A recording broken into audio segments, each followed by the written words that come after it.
Hello, welcome aboard. I sent out an email yesterday that told you that one of the biggest lessons I had ever learned was about planar changes. And that lesson came from drawing a egg carton.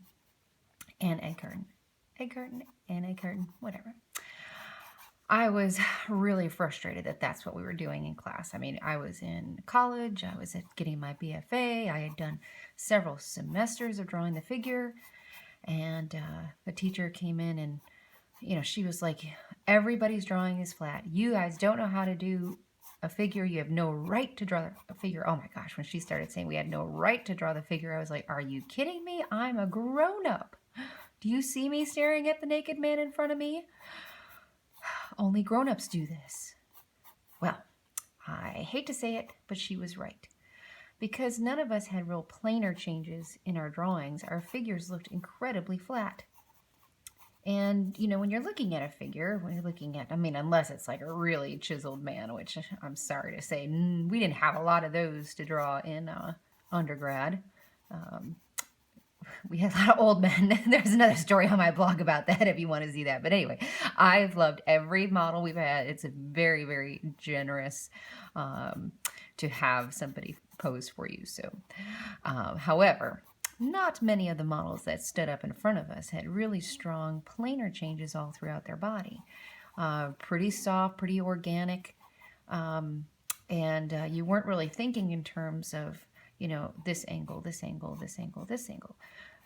So when we did the exercise with the eggs, this container is designed to hold something round, but then you're putting it into something that has these squares. And then what happened after we did the exercise with the egg cartons, let me move this over just a little bit, okay, was that you started to notice things like on a knuckle. Like if I look at like my knuckle here and compare to what's happening over there, it is planar changes. We got where the light is hitting, the shadow side, some reflective light over here, 1, 2, 3, 1, 2, 3. So I can build up a knuckle the same way I would build up an egg carton. And once we started doing that, once we broke it down in these simple shapes, angles and distances, it's kind of like golf if you really want to think about it. Angles and distances. We were able to start building up form in our figures. And that's where the magic starts to happen, where things start to come off the page because you're looking at planar changes, you're looking at light and shadow, and that is what's going to make it come off the page.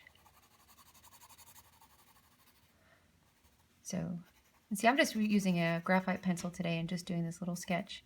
I do think it's kind of funny. The thing that is so frustrating to me sometimes, it's like I'll be sitting at the end of the day and really don't want to be down in my studio anymore. I want to be hanging out with my family and my boyfriend and, just sitting watching TV or something. There's only so many games that you can play on the phone, and there's only so many times you can check Instagram, and I just want to grab my sketchbook and want to get something done in my sketchbook and feel kind of creative and productive. And the hardest thing is just picking out what to draw.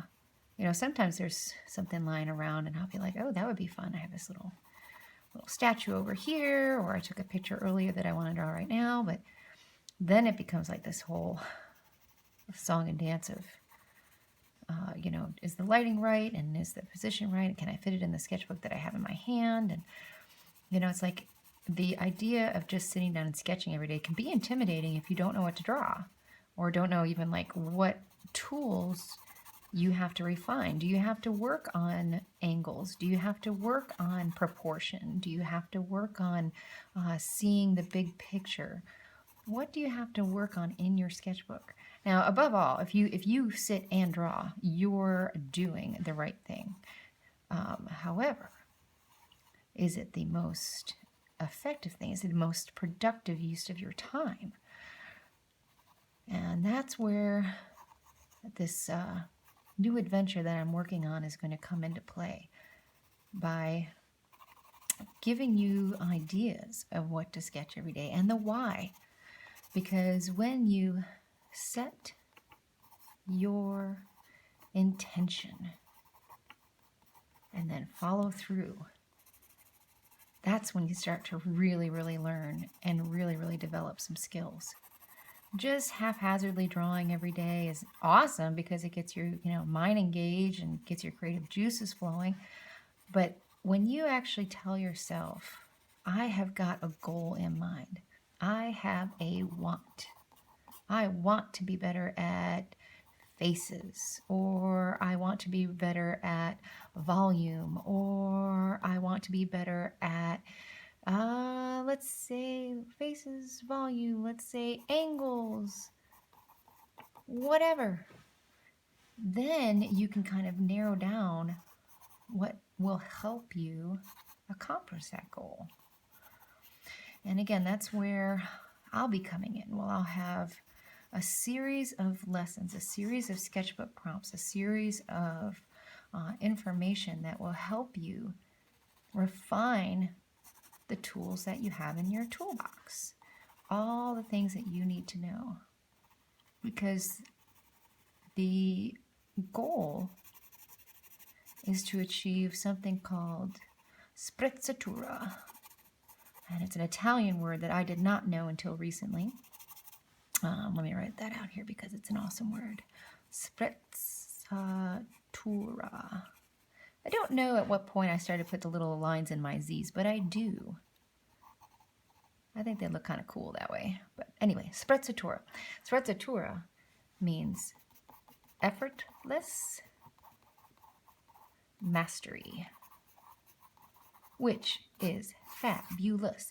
If you think of like a tap dancer or a ballet dancer, oh my gosh, like Baryshnikov, like you can just watch Baryshnikov and he can do, what was it, like 12 turns in a row in that movie White Nights, and it was just like nothing. He just did it. That is Sprezzatura.